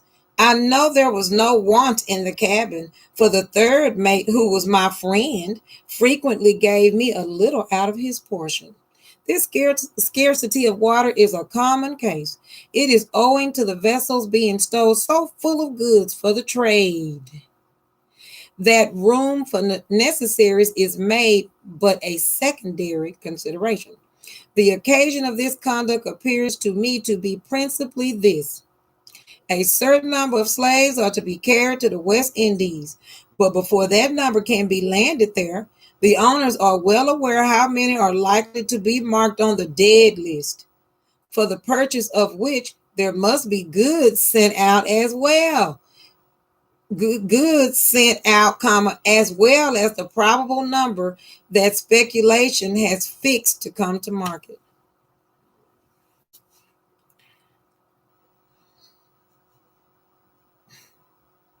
For this reason, every corner and cranny is crammed with articles of traffic. To this consideration is bent every exertion of labor and ingenuity, and the health and lives of the seamen as of no value, but as of no value, have but little weight in the estimation. Period. Well, for crying out loud, the seamen's lives was no value. There's little weight of the situation. So the slave life, what is less than no value other than, being sold for money, trade and auctions and whatnot. So before you get to any selling and trading part, buying and selling part, If the seamen that worked the slave ship lives was of no value, not the captain, the seaman. Well, what's less than no value? What goes below no or zero? Zero minus? Now y'all understand why it was so terrible? Why it lasted so long? Why it was so awful? Horrible, this and that, all this information about slavery and stuff. Folks was mean.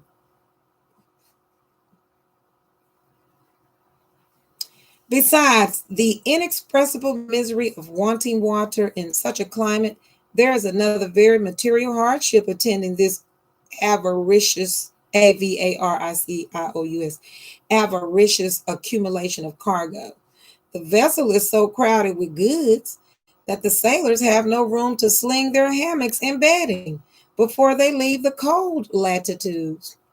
They lie up and down on chests and cables, but when they come nearer the influence of the potent sun, the sleep the sleep upon the dock. No, the potent sun, comma, the sleep upon dock, comma, exposed to all the malignity of the heavy and unwholesome dews. The advocates for the slave trade endeavor to advance, comma, that the mortality of the seamen is chiefly to be attributed to the nature of the climate. But this assertion without proof is founded neither in veracity nor experience. The climate comes in for its share in heightening the horrid scene, but it is the previously wretched situation of the poor victims that gives it that effect. I heard our doctor, an able, intelligent man, declare that if the trade with the same concomitant circumstances, concomitant, CONCOMITANT, kind of like commitment, but it's not, it's concomitant, CONCOMITANT. So I don't know if that word is still in the dictionary. Concomitant circumstances was carried on at the Canary Islands, the same mortality would be the consequence. And I am fully convinced that if a commerce was carried on to the coast of Africa of any other kind than that of slaving, comma, and the captains treated their people with as much humanity as they treated in other employees, forms of work, employees, comma, not one of the causes of the great mortality, comma, I have been witness to, comma, could exist. This is a white man, European, former seaman on a slave voyage with experience, witnessing and having lived through this.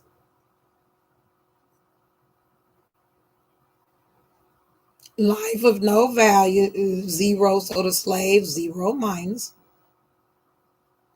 We're going to be mad at somebody.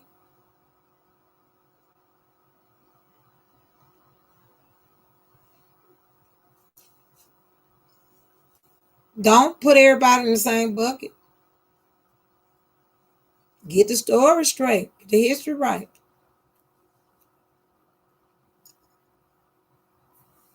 Nobody got treated worse and long as the slaves, the Black Africans. Everybody know that. But bad treatment is still not good. And you treat the people that's in charge of trying to clean out and rinse off the slaves and stuff like that, like they dogs and nothing. What they about half dead, half sick. I mean, they gonna take care of the slaves below that's already messed up. Ooh, Lord, have mercy. Among the many causes of destruction, comma, which originate from the trade, comma, and not from the climate, comma, the bulkheads between the decks, excluding a salutary, SALUTARY, salutary circulation of air, comma, have been insisted upon as producing their effects. But there is another, page 16, which has not claimed such notice, and which yet is a terrible assistant to African mortality. This is the fabricating of an house over the vessel for the security of slaves, while on the coast.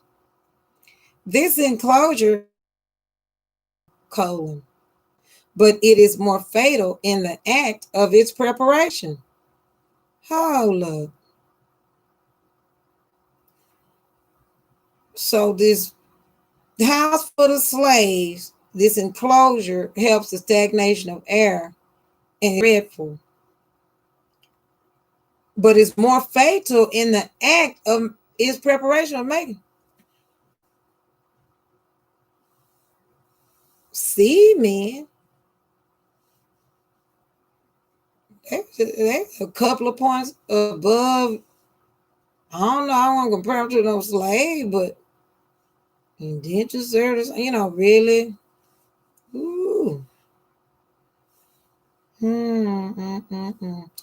This is longer than last night with the wig coming off and stuff. I had a little extra at the end about the WAP video and the little example I gave about being young or judgment and sin and exploitation of black female bodies back during slavery, all this breeding and have a bunch of babies so you can get a few favors and privileges and this and that. This is like, 400-500 years of just a totally hot mess. And y'all know it. But see, anybody that has escaped that over time into now, well, praise the Lord. Anyone that has overcome that from then to now, whether it's the seamen or whatever, stopped the slave trade from the voyages and this and that, praise the Lord. Anything that got better over time for the seamen and the poor whites and the poor Englishmen, praise the Lord. And anything that has gotten better over time for the descendants of African slaves, praise the Lord. And if you think it's equal, then my name is Walana Fufu.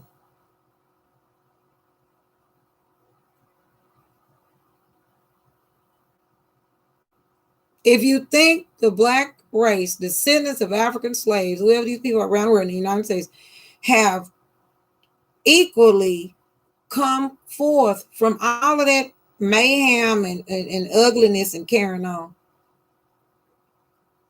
prove it. If you can't prove it, and my name is not Walana Fufu, what would I call it, Fufu? Then let's acknowledge it, pray on it, keep praying on it, and let's get to work on this thing. Keep working. All of whatever work is being done in government and people, advocates and protests and all that, keep it up. No looting and shooting and all of that junk. I can't tell y'all what to do, but it don't make sense. It look crazy.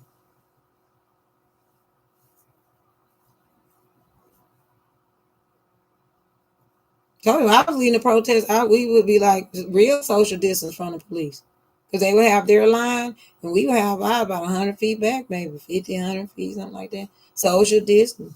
We don't have to worry about no droplets or no COVID. Whether some people had on masks or not, we all have masks on. But just say somebody dropped their mask, got hot with them, couldn't breathe. We'd be so socially distanced from the police, we wouldn't have to worry about that. Social distance, the police way over there, and we'd be way over here.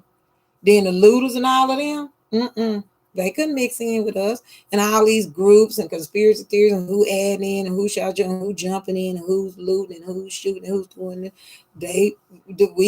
We everybody would know who we were, the protesters, because we would be uniform in certain different ways, whether it was colors we got on, whatever the case. So the people that didn't get the memo, running around and stuff, they would stick out like a sore thumb. That way the police can easily see who they are and see that's them over there, not us. Just saying. Y'all probably like, this one must like to talk. Well, whatever. Look at what I'm talking about. If I'm the only one ever read this stuff, pay attention to my own channel, to myself, and heal and talk to God and stuff, well, good for me. Praise the Lord for any one of you out there that does too. Don't I sound like an old woman, don't I? Well, I was raised to a certain age group and around old people, old church folks. So, see, that's why I sound like that.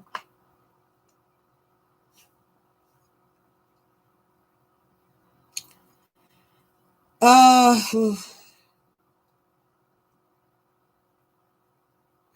so we still talking about the terrible conditions of the people working on the ship, the seamen. But in this enclosure helps the stagnation of air and is, in that point of view, dreadful. But it is more fatal in the act of its preparation.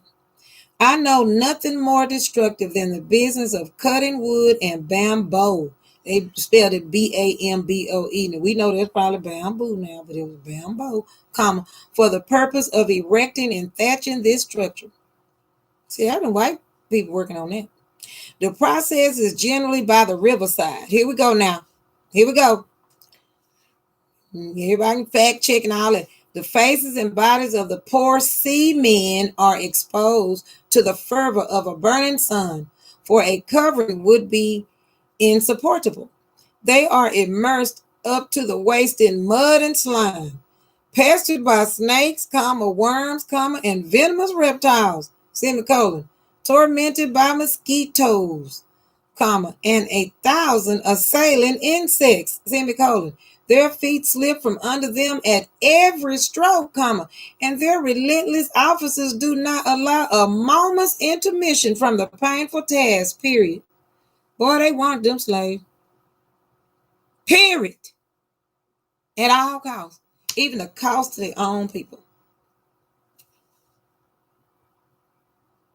And the majority, well, not the majority, but groups at different times of these years and centuries, but groups of people, white and black, have just been flat out, especially if you just an average person, poor the average person, flat out upset with each other, flat out not liking each other, flat out, just flat out.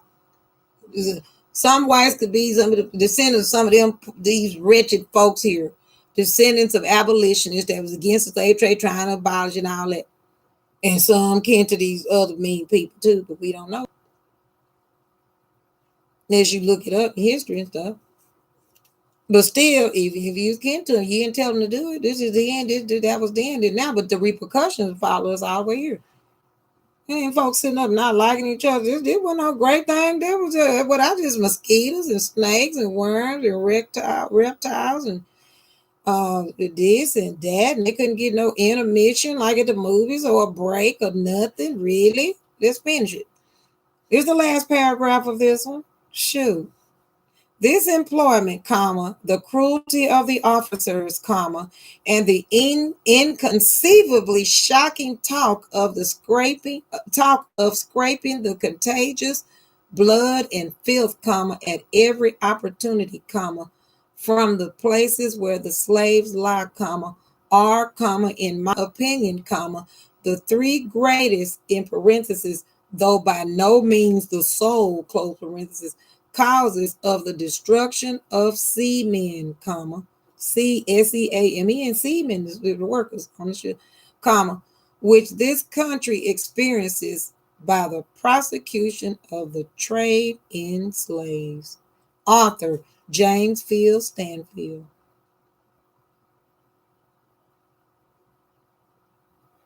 And he also wrote Late Abe Mariner in the African Slave Trade.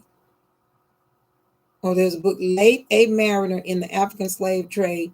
Then in parentheses, it has London Kohler, James Phillips, comma, 1788.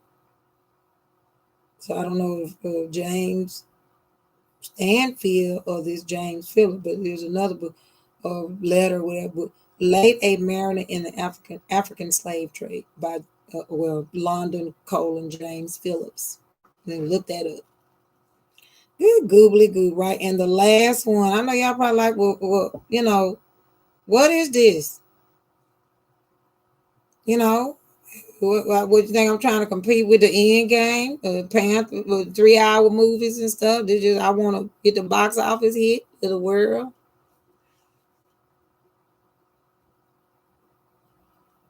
I am reading something that I believe most of you all know is some sick truth. Sad. Horrible. Horrible.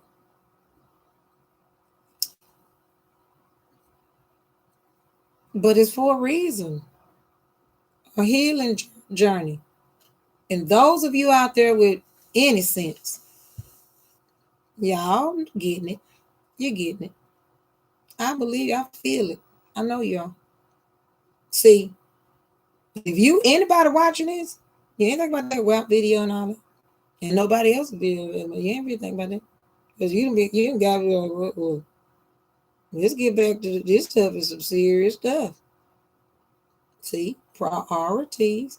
Last one called Letter of the Fifth. Remember the other one was Letter of the Third. Let me see if this is the one I read. I think it was. This is the terriblest one. And I know terriblest is not a word. All of it was terrible. But to me, because I read this one, and it's not long. And this is it. Yeah, it's 2 hours. You can be like, well, is this it? Yeah, lady, it's 2 hours or something later. Well, y'all got remote controls. Trying to end the part one of the journey so we can jump into part two. Heal some more. Not kumbaya, healing, real healing, knowledge, love, care, understanding, grief. I'm sorry. Oh, I didn't know. Empathy, love, forgiveness, apology. Oh, Lord, help us. It's horrible. The story is slavery, it's ships, it's horrible. It's seamen, whatever. Healing through confront the past / accept it. Then you can heal. Everyone running from the past, running from the truth, saying that was then, this and that, whatever. Well, if that was then, this and that, why are people protesting in the streets?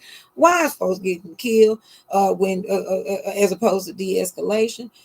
Black people mainly. Not that white people don't get killed in different things. Let's get ignorant. We talking about racial stuff. Why is the police out there in the riot gear and stuff? Cities having to pay overtime and the holidays and here it is. The economy is all over the place. You got election year. People need stimulus checks and jobs and stuff and whatever. Wouldn't it just be better if we understood it better and came together better, or even if we don't just need to become the best friends or come together, but look at it from maybe some different angles and be like, oh, this no, that was terrible and terrible and terrible and terrible. So, like, it's some different kinds of terrible.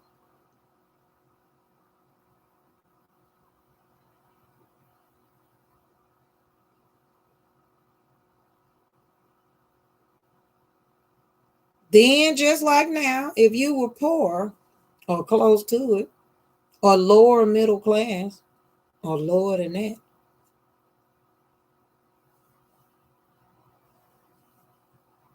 and of course, the Africans was under that. Period. So let's go. African slave, no bunch of them. In the descendants, so anywho. All right. Letter the fifth. Let's see. Y'all see where I'm pulling up my phone? Oh, Lord, let me read kind of fast. Oh, well, I tell y'all what will be done before 2 hours and 30 minutes. Because I kind of like the stuff to be even. Come on, let's see if I can do it. Yeah. Sorry that I didn't split the video in half. Not sorry. Okay. I got that from, I don't know, young people be saying it. Sorry, not sorry. But I'm serious. I'm not sorry. I feel something in here. Here. Remember the her word? That's my little slang little lingo. Here, Here. I feel the connection with you guys. Healing. And see, when the suggestions come in and the ideas and creativity and stuff and healing and whatnot, with the help of the Lord, that's where your hope is, not in man. Who the president, who the next president, who's gonna do what, who's gonna save us? The Lord.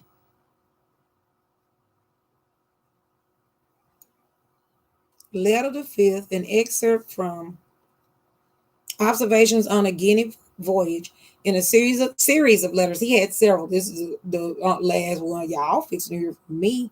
Google or look up or whatever different search engines, what they call it now. I ain't trying to have time but Google. Just them. They are every search engine out there and any other engines you want to be on locomotives. If you want to know his series of letters, look them up. In a series of letters addressed to the Reverend Thomas Clarkson, Clarkson, look him up, see you can find him, by James Field Stanfield in 1788. That same, he retired. Thank God he survived. Well, that he was even able to write from licking his sweat and catching a dew from a hen coop or whatever it was. That he even cared enough to write to the Reverend. Because they were pleading for to stop this. This is killing us. It's hurting us. It's terrible. Then the people below, it's terrible. Africa, they ain't got a snowball's chance. We ain't got a snowball. Ooh.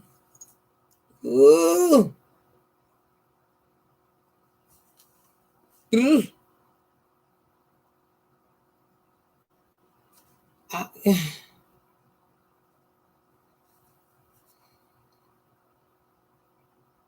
In this excerpt from Observations on a Guinea Voyage, in a series of letters addressed to the Reverend Thomas Clarkson, 1788, published in London by the Society for Effecting the Abolition of the Slave Trade, and it must have worked because it did get abolished around, from there to United States after Civil War, but the Americas, 13 colonies and whatnot. Okay, so for affecting the abolition of the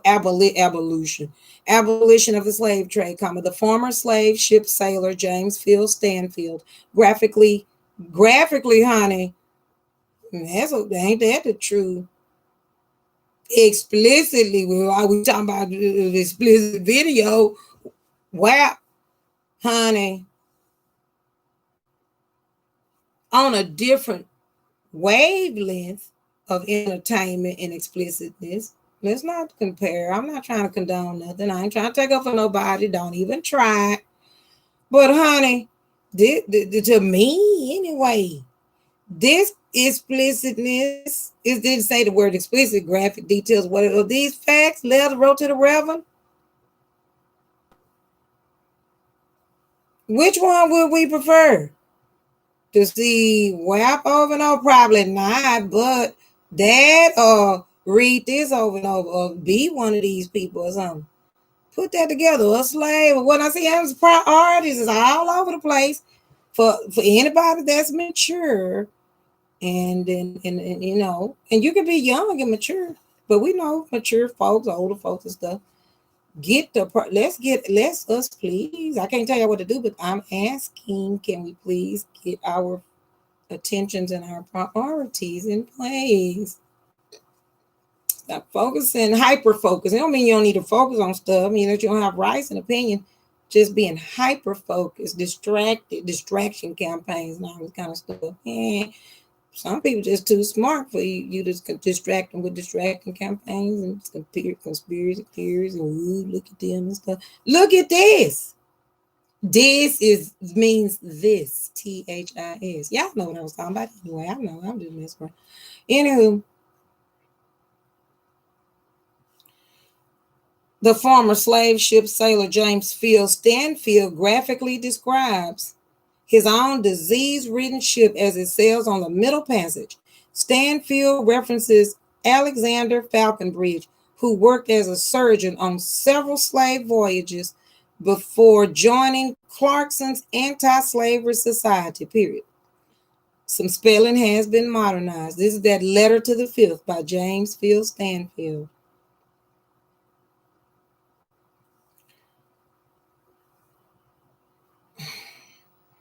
I didn't want to have to do this, but I'm kind of feeling a little like, really, videos is a little extra long. And I did want it all to be in just 10, these slave ship letters. But this is the last one, is graphic and stuff. And I might want to say the Lord's Prayer or something. So I don't want us to be past 2 hours and 30 minutes. I said, let's cut this one. We're going to have that 10B, that I tried to avoid it. But at least 10B to be the end of part 1 of series. So I'm going to end this stream at 2 hours and 12 minutes and go with everybody. Be right back. Then I can have a respite, Stuff is tiring. Now I'm talking about just, video and YouTube. I'm talking about this stuff is tiring.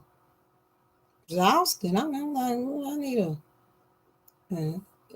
some IV fluids. It's crazy. Letter to the Fifth. Here it comes right after this.